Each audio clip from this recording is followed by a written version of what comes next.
Drafting the Magic features the thoughts and opinions expressed by Christian Ilton, Eric Pessolano, and today's guest, and do not in any way reflect the views or opinions of the Walt Disney Company or any of its subsidiaries.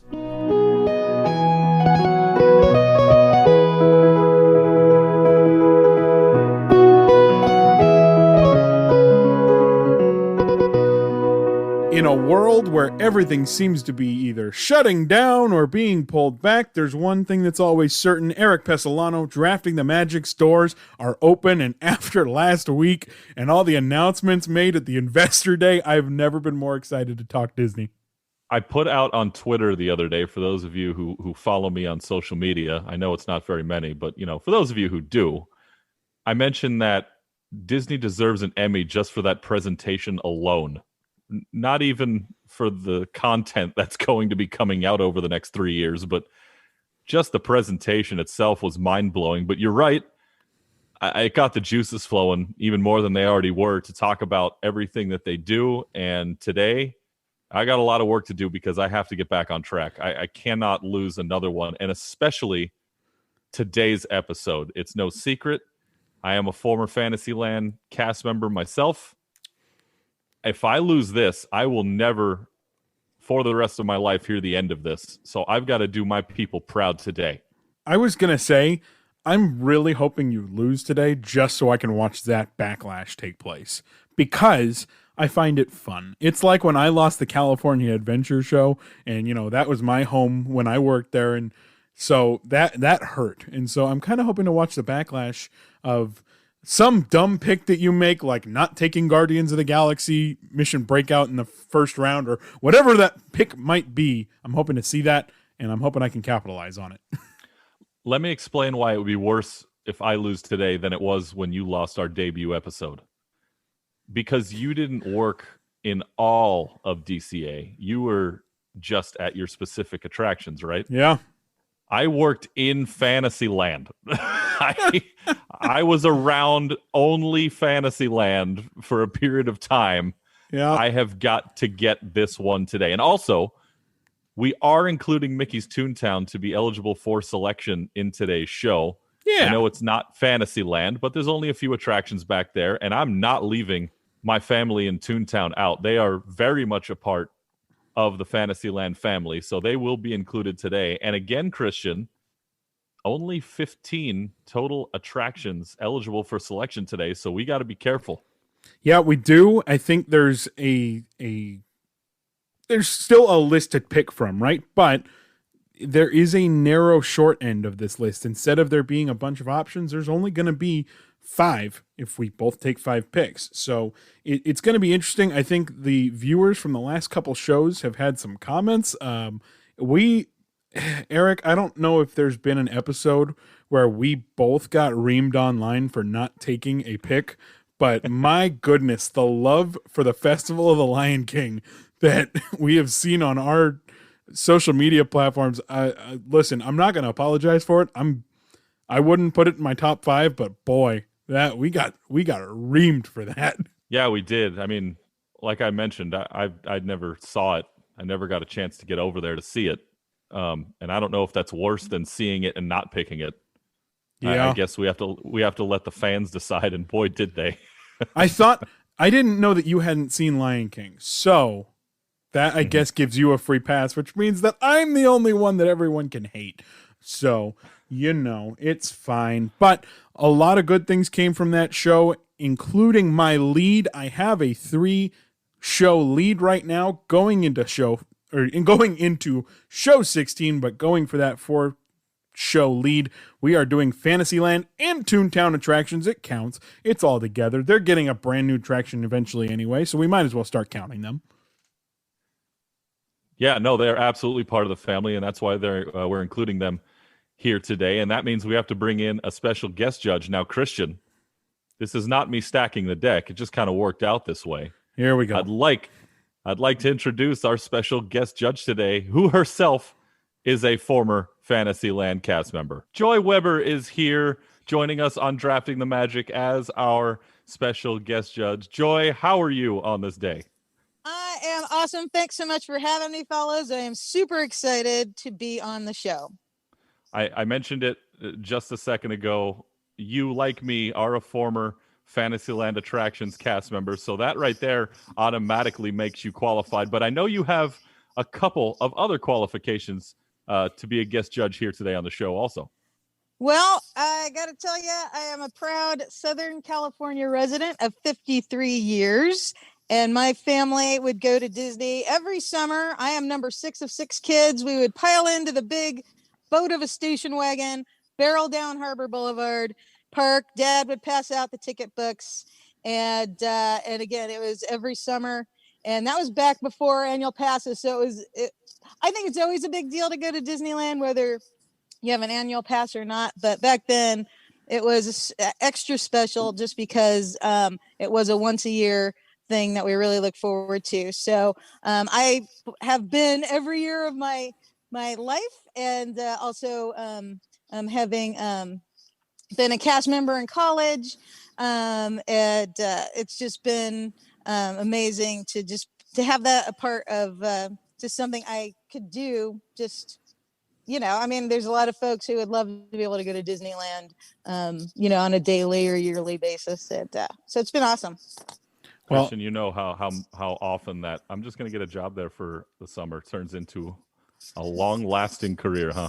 No kidding. And I'll tell you, and Joy, this topic of Fantasyland attractions with the addition of Toontown is not an easy one for Eric and I. We are going to have to make some choices here that may make some people unhappy, but what do you think of just the topic in general and how this could really divide the world here? I was so excited to find out that I was going to be on the Fantasyland Attractions episode, because Fantasyland is my favorite land.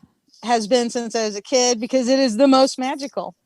And it has so many of the original attractions from 1955, and it's just so easy to just get swept up and lost in that land, and I just love it. So I can't wait to see what you guys got. The big thing about this show is we always throw an extra rule in to try to confuse ourselves even more than we already have, and boy, did we this time. As always, our first rule is that we have to have experienced the attraction, and we're hoping for once that we might actually have experienced all the attractions with everybody here, so we may not have to have that chalkboard of people who haven't been on certain rides. But the other one, we are saying we must choose 2 classic Fantasyland attractions in our first 3 picks, each of us, which I don't know about you, Eric, but this completely messed my list up. I always make a list. You and I get on a conference call. We say, what's the rule? And then I have to redo my whole list. And Yep.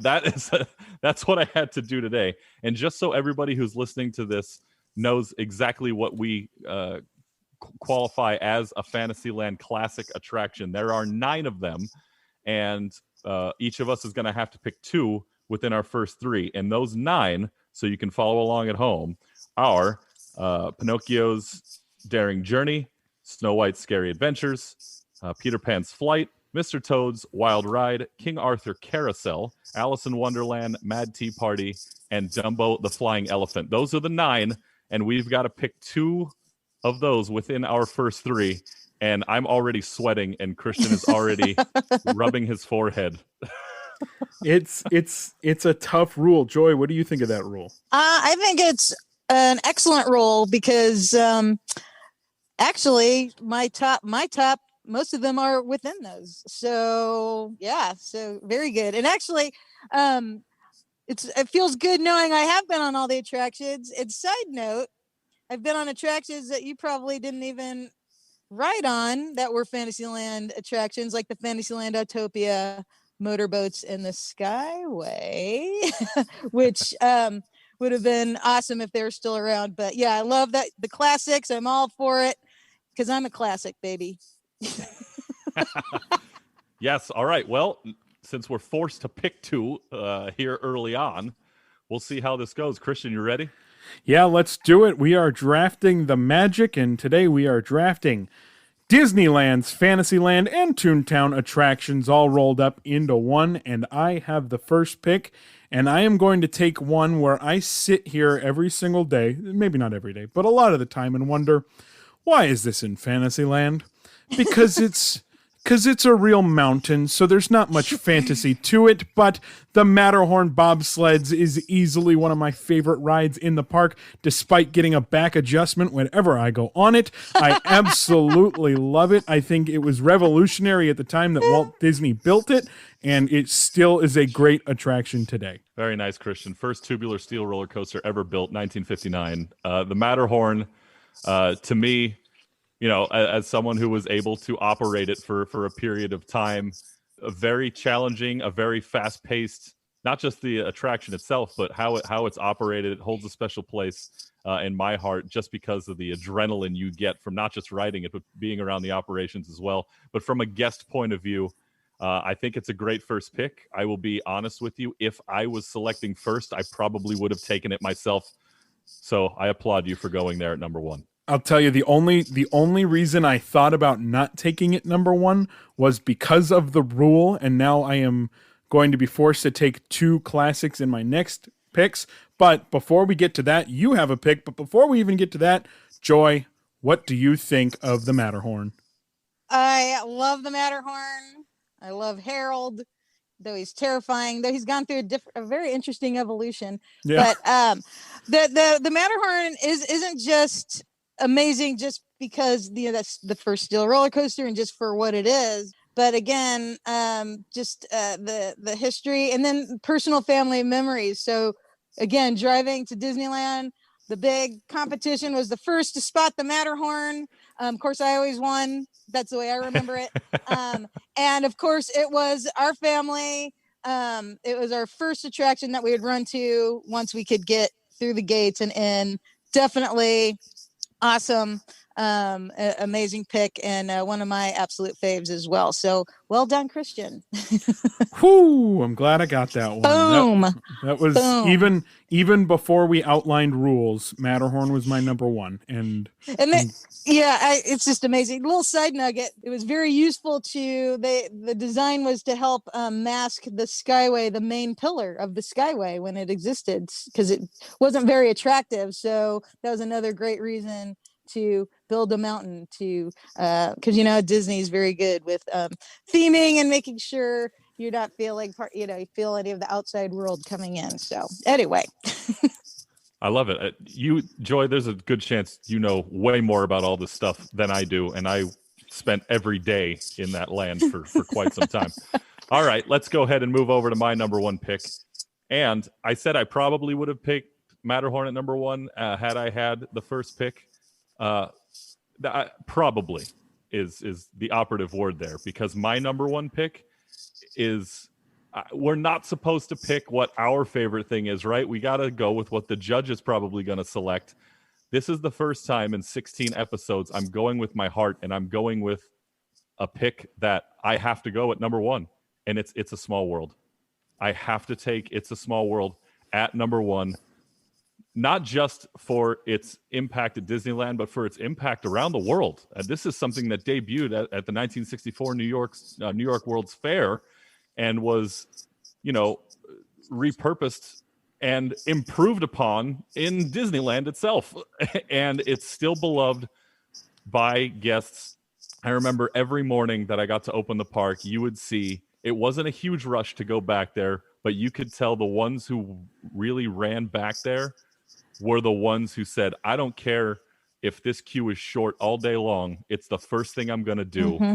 And seeing that look in their faces running up Matterhorn Way to go to Small World was a huge memory for me. And during the holidays, you never seen a crowd in front of It's a Small World like you would during the holidays. It's gut-wrenching. We won't get to see it this year. But we remember what it's like, and I can only imagine it's going to get better when we see it in 2021. It's a Small World, number 1 for me in Fantasyland. Brilliant. Y'all are knocking it out of the park. Hey, well, that's a good sign, at least from the guest judge. It's a Small World, like Eric said. It's one of the most iconic, if not the most iconic rides that Disney's ever built. And gosh, you go back to the World's Fair and people not knowing if it was going to work, and now you sit here and go, oh my gosh, what a brilliant idea, just putting a boat ride together like that. And having the children of the world all kind of united on something. What a crazy concept. So, and I will say one thing about being able to oversee that attraction for a period of time. Everybody asks me, does the song get stuck in your head? And to be honest with you, you kind of don't hear it when you're there for a long period of time. But you know every word, and you really don't have a problem singing it every now and again. So you probably have half the population mad at the Sherman Brothers and the other half in love with them. Exactly. The old love-hate relationship with the songwriting. Exactly. Christian, Alrighty. it's time for number 2. It is time for number 2, and I will be very honest. I was floored by you taking It's a Small World number 1. I didn't expect that. I expected you to go with what I am now going to take as my number 2.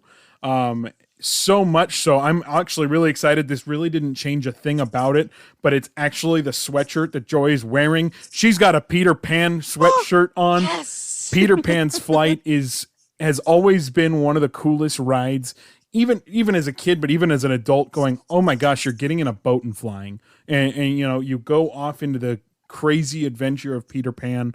The attraction has seen many updates over the years, and some that a lot of the public really didn't like the idea of adding technology and doing so. It has enhanced it so much more. I love Peter Pan's Flight. I love the idea of getting on a boat and flying. And as someone who's, I don't know, never seen it from the bottom or anything like that, I'm terrified to know what happens if it completely stops. But that's not important. What is important is that it is my number 2. I love Peter Pan's Flight. You're right. It is a very unique attraction for its age, right? It's revolutionary. They've upgraded it. There've been some upgrades made, but still a classic attraction. And that one is the attraction that everybody sprints to when the park opens in the morning. For those of you who've not seen it or been there at that time, yes, it shocked me that was the case too. You would never think that this was the one, but it is. Everybody runs to Peter Pan's Flight. They absolutely do, and it's a short line when it's 45 minutes. But I'm all for it. I absolutely adore Peter Pan's Flight. You're transported, literally and figuratively transported. I love just flying over London and just the whole. It is, again. I'm going to use the word magical quite a bit because it's magical, and it's as if you are there. And you get to just be a part of the story. So it's just an amazing attraction. You guys, it's tough because I love everything in Fantasyland. So have I said everything's been amazing? Because they're all are amazing. Can there be a tie at the end of this? You're the judge. Can you both win? You're the judge. See, Eric's saying you're the judge. I'm saying no. Okay. We'll have to go to a shootout or something if it goes to a tie. Okay. If there's one thing that I am happy about doing this podcast is that I'm never going to be a judge. And I'm so glad I'll never have to make that decision. I'll lose every episode. I don't care. As long as I don't have to make the decision, that's fine. All right, on to my number 2. You know what? Let's move to nowhere in particular. We'll go right next door. Mr. Toad's Wild Ride is at number 2. I won't even build a lot of the drama for that one. Mr. Toad's Wild Ride, when I was a very, very small child, was my favorite ride until Haunted Mansion eventually took over and I was old enough to not be scared of that thing. But as a real youngin', it was all about Mr. Toad's Wild Ride. Loved going into Toad Hall and riding through town. And like I said, going nowhere in particular. There's a lot of dark rides in Fantasyland, and a lot of them are very smooth sailing. This one is an adventure from the get-go. The winds, the turns. You don't know where you're going some of the time if you've never been on it before. You can't really see where you're headed at some points as well. The track will turn out of the way, and you weren't expecting it. And I don't want to ruin it too much for those who haven't been on it before, but it's a thrilling dark ride for what we know that it is. We know dark rides are not going to knock your socks off. They're not going to get your adrenaline pumping, but it is fun. It's very whimsical. I'm taking Mr. Toad's Wild Ride at number 2. It's one of those attractions where I'll be honest, it's not my favorite of the Fantasyland attractions, But it's the weirdest thing, right? Like you get on it and you're like, what did I just go through? Especially, I mean, like you, it's connected to the movie, right? But kids nowadays, they don't know that movie. So they're just like jaws on the floor. What did I just go through? And so it's a good one. Again, not my favorite, but a good pick at your number 2, Eric. Well, thank goodness I don't have to impress you. I only have to impress Joy. Joy, Well, your guess thoughts. what? Christian, I'm so sorry, but oh my God, I love Mr. Toad so much. I and I too is one of my faves until I wasn't as terrified to ride Haunted Mansion, which is now my favorite. Eric, were we separated? Like, are we related somehow? Must Maybe. be. But yeah, Mr. Toad, I just loved. I still do. Driving the car, getting behind the wheel. Like, if you're gonna ride with me, I'm behind the wheel, baby. Don't mess with me. Same. And okay, then I always that means we can't ride together then, because I gotta have the exact- wheel too. That's fine. Okay. And then see, they have the names of the characters on the cars. And so, I hope I get Toad, or I hope I get Molly, or, Ratty, and so just whomever I was with, we try and guess, which car we'd get. And then there's nowhere on earth that you can have a pleasant and fun drive through HE double hockey sticks. So it's so great. It's nice on a cold day, which there's not a ton of them in Southern California, but it's still nice on a cold day. Well, I'll tell you, we here at the Disneyland Resort, we lost the Country Bear Jamboree, right? And it ended up becoming the Winnie the Pooh ride. Oh my gosh, she's got a Country Bear Jamboree plush. Look at that. But in Walt Disney World, they lost Mr. Toads, right? They had Mr. Toads. Joy didn't even know, right? So they had Mr. Toads. Now they don't. So it is one of those things, you've got to come to Disneyland to do it. So if you haven't been on it yet, folks, whenever we open out here, book a trip. It's a great place. Yeah, it is. All right, Christian, move on to round 3. You have to take another classic attraction. Yeah, I do. And this one, I will be honest, I'm going to toss up between 2.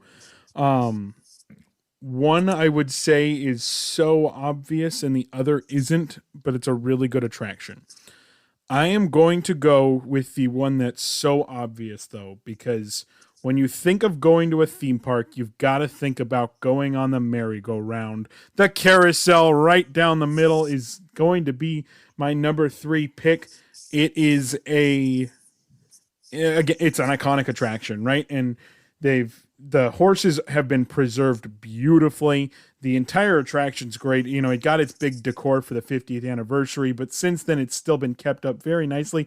It's the oldest attraction in Disneyland, technically. It wasn't the first built there, but it is the oldest attraction that is still there. So I'm going with the carousel as my number 3. Look at you pulling out the history. Yeah. I like it. Joy, what do you think about King Arthur Carousel? Oh, I love it. And, the inspiration for Disneyland, because, Walt, would go to Griffith Park and put the girls on the carousel. And so, of course, he had to have a carousel at Disneyland. So I think it's amazing. And it is the oldest attraction. They transported it. It was built. When was that built? I'm going blank, but it really is. It's beautiful, and just the history behind it. Not only from its origins, but just the inspiration that that Walt had to create a place where families can have fun together. So carousel, definitely iconic, and I think everybody goes. Well, not everybody, but I can attest to going for the Jingle Horse, which I believe was Lillian's favorite horse. Yeah, you should hang out around that carousel on Dapper Day. Oh, that's all my they God. do. That's Go all for they the do. jingle? We got to get them. Real quick. So the Philadelphia Toboggan Company in 1917, and so it was the Liberty Carousel. Yeah, my husband's like my backup here, Googling stuff. Hey, you always got to have a spotter. I know what that's like. Exactly. Brilliant. Real quick, I wanted to do a little housekeeping. I realized when I mentioned which classic attractions were eligible, and I said there are 9. I think I only read 8. I missed one. I forgot to mention the Casey Jr. Circus Train is also a Fantasyland classic attraction. So my apologies for missing that earlier. But now I've named 9. That doesn't change. We're gonna have to put you in the cage car. Yeah, maybe if I fit in there again one day. I'm Yeah. 6'3" doesn't fit in there all that well. I will say that does not change my list, so you're okay. Okay, I just wanted to make everybody at home aware, and all my former cast members in Fantasyland who are yelling at me right now, probably listening to this. You missed one. All right, to my number 3. I have to take a classic attraction. I told you I made a list. I struggled with it. I still wasn't entirely sure what I wanted to do. My other classic attraction pick was probably going to be Peter Pan's Flight, but you've already grabbed it off the board, so I have to make an adjustment. Yes. I am going to go with the only Fantasyland classic attraction. I think. Let me go off the top of my head just to remember things correctly. It's the only one where you travel inside, outside, and then back inside again. I think. Give me Alice in Wonderland. Yep. At number 3. I really, this might be the most colorful of all of the Fantasyland attractions, especially for a dark ride. Again, some enhancements have been made, some LED lights, laser light effects, all that good stuff. But going down the rabbit hole right in the beginning and then eventually coming out onto the vine outside, you almost don't expect to go back outside again. Yes, you can see it when you're waiting in the queue right outside of the load area, but when you're actually on the attraction, you don't know when it's going to come. And next thing you know, the door opens, you're outside again, you come back in. Of course, the Queen of Hearts is in there waiting for you at some point too, with all of her henchmen and all of her soldiers. But I like Alice in Wonderland. It's another attraction that has a full queue every time I walked by it, and sometimes even longer than a full queue. So something that everybody wants to do and tries to tuck in. Give me Alice in Wonderland at my 3rd pick.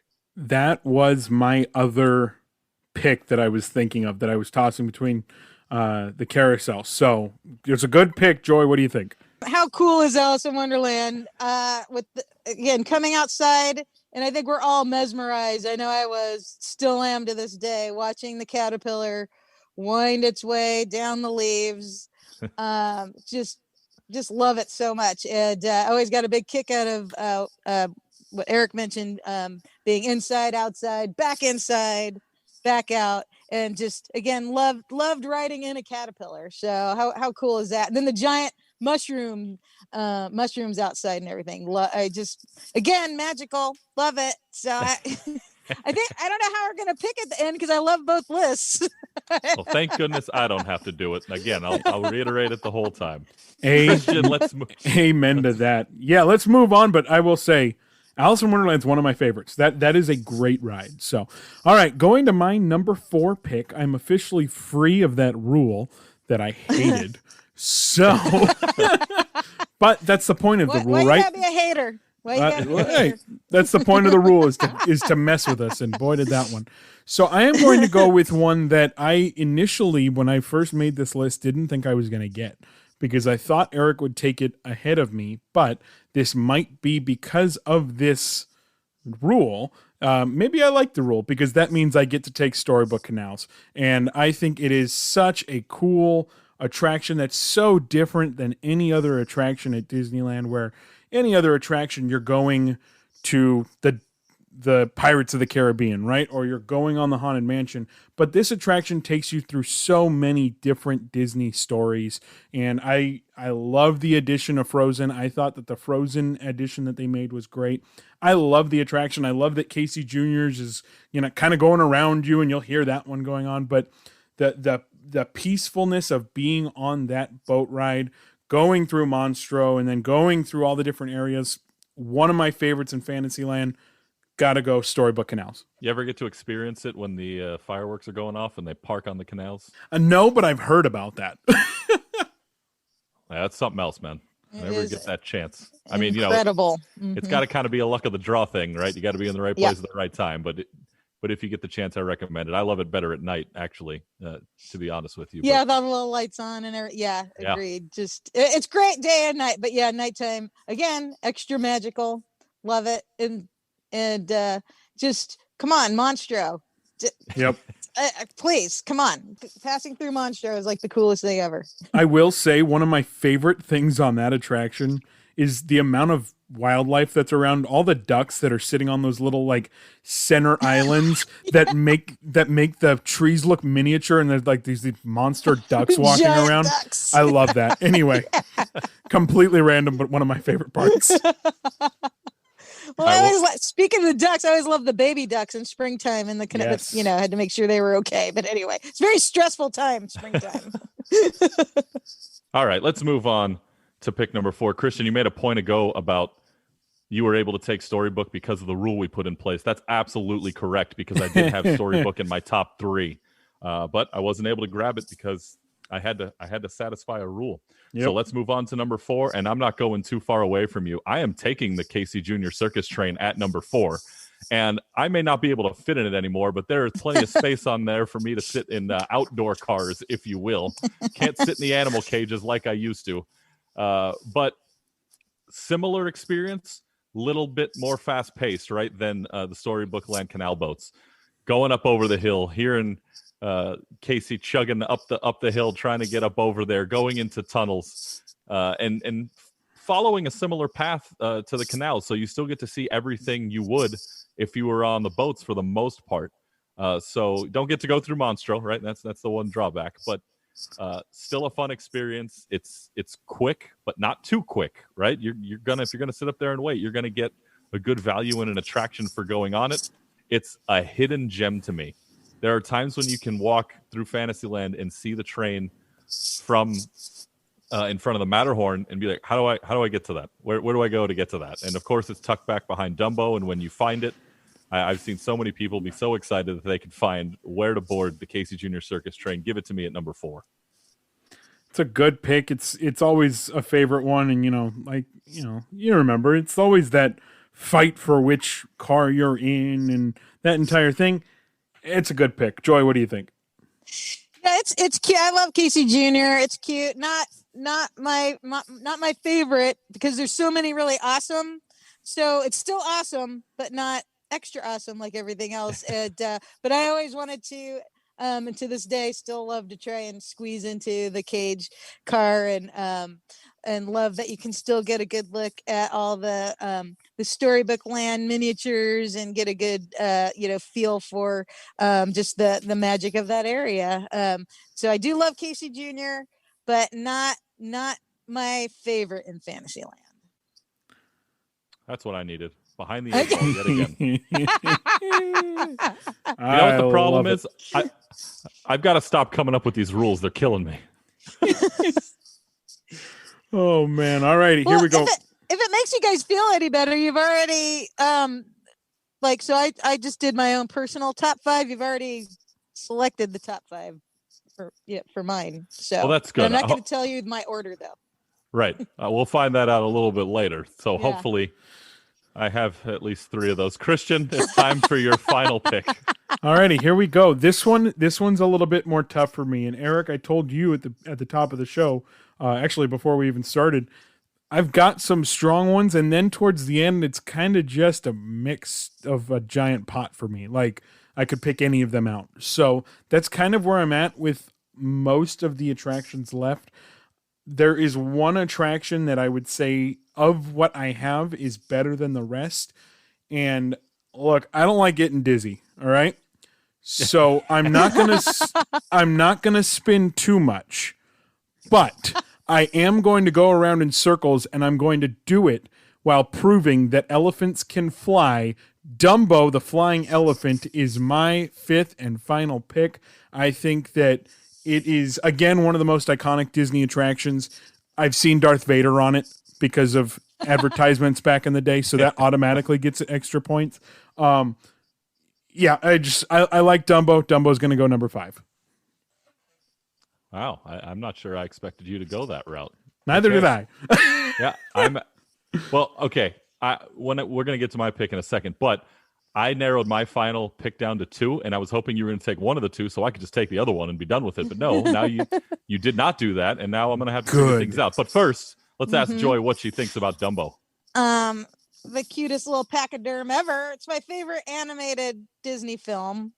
So just level Dumbo, and that attraction is just the cutest. So just for cute factor and for favorite animated film factor, excellent choice, Christian.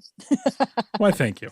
I wasn't sure if you were gonna pick Teacups or Dumbo, because both you can get you spin around and get dizzy. Mm-hmm. Yep. But I ain't throwing myself into the trash can at the end of it.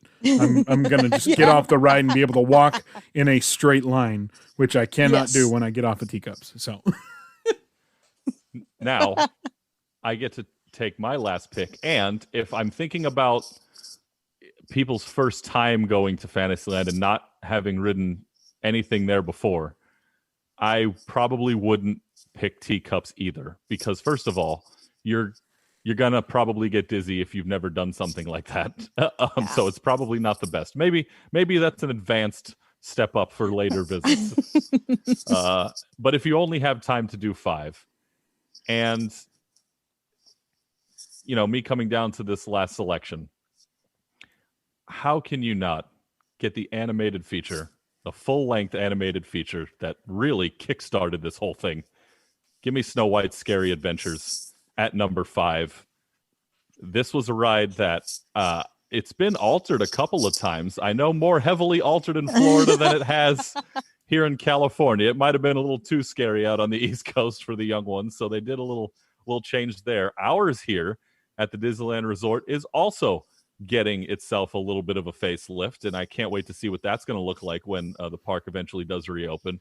But for Snow White, I mean, with the 7 Dwarfs, the whole storyline, Christian, you got points for picking a ride with Monstro earlier. I decided to go the other way on this and not go with Pinocchio. I wanted to go with Snow White just because the princess factor, and that's the reason why you're in Fantasyland. It's the heart of Disneyland. It's really the heart of the entire theme park basis for the company.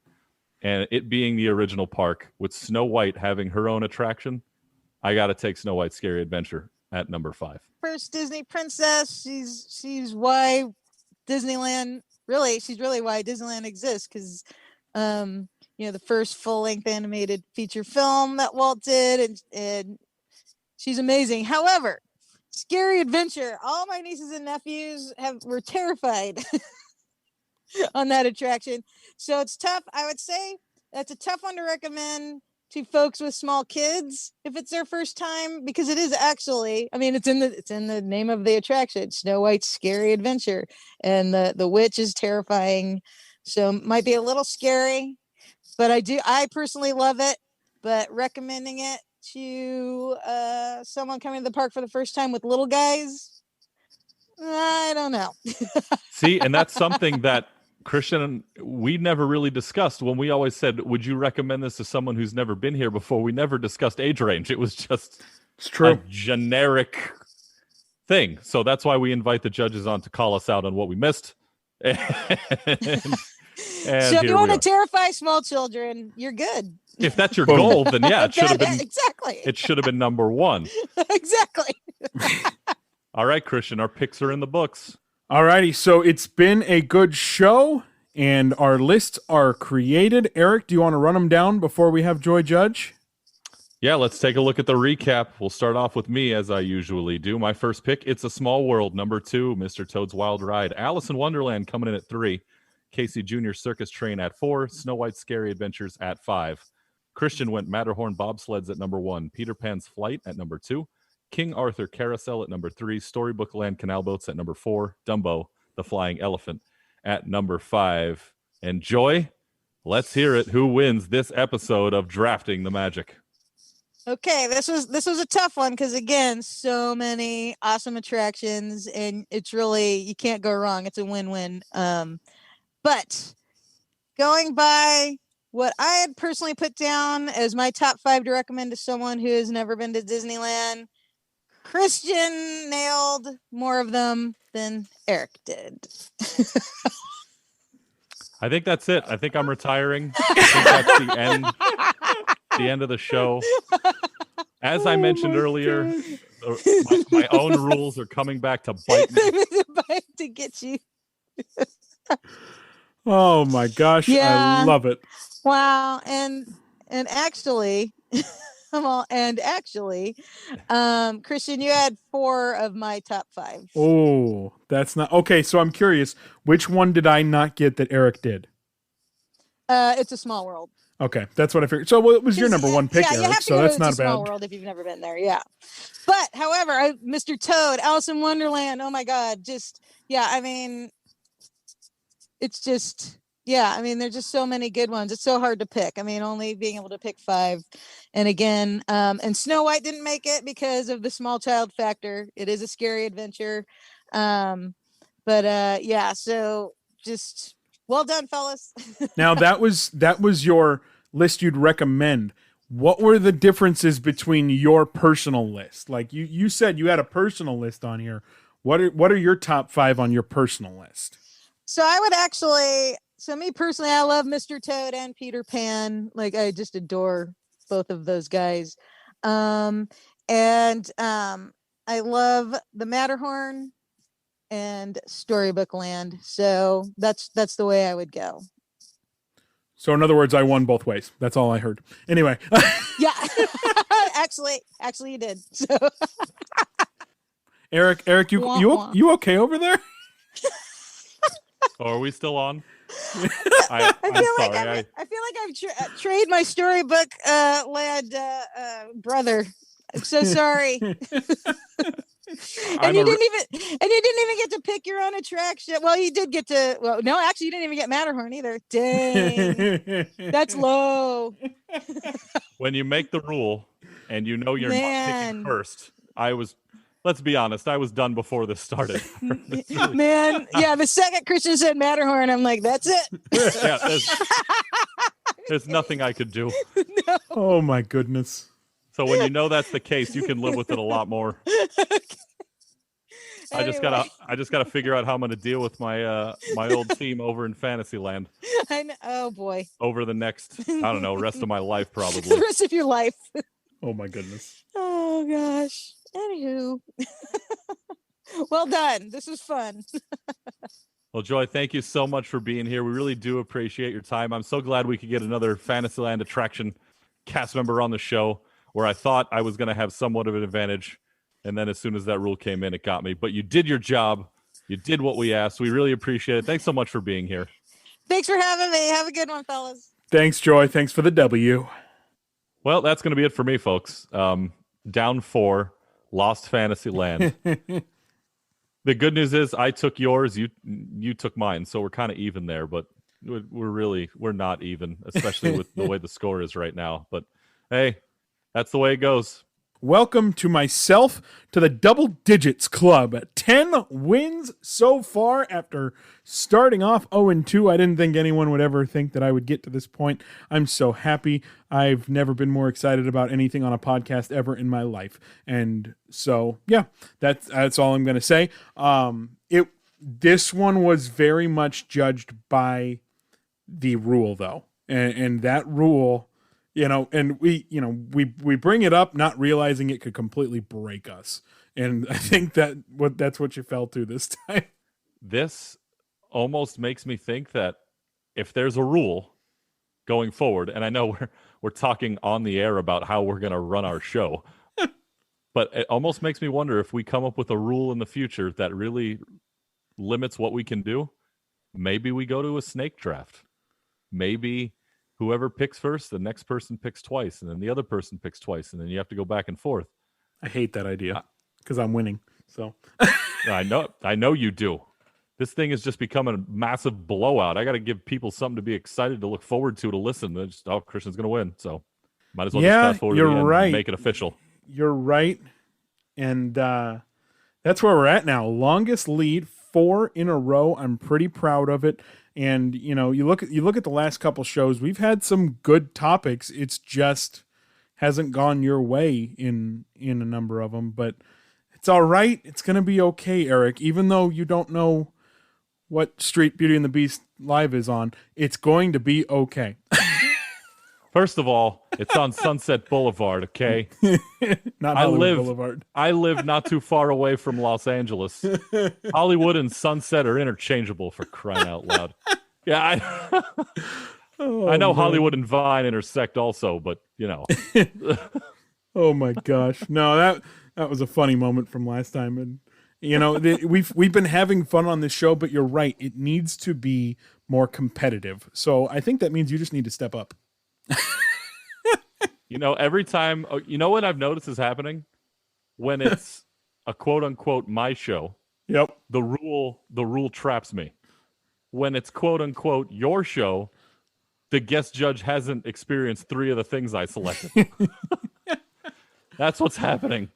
Oh, and there's my nothing I can goodness. do to avoid it. It's pretty much luck of the draw. Yeah, you're not wrong. Well, I will say this.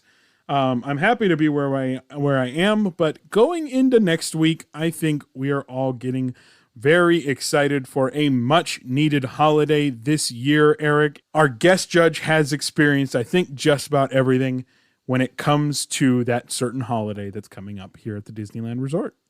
Well, that's what I need because I can't do this anymore. But I'm looking forward to it. It is the holiday season. It's time to get cheery again as much as we can with everything going on. So I'm looking very much forward to next week. Can't wait to get back at it, partner. I am very cheery because once again, I am up by 4. The score total right now, 10-6. Ilton is winning.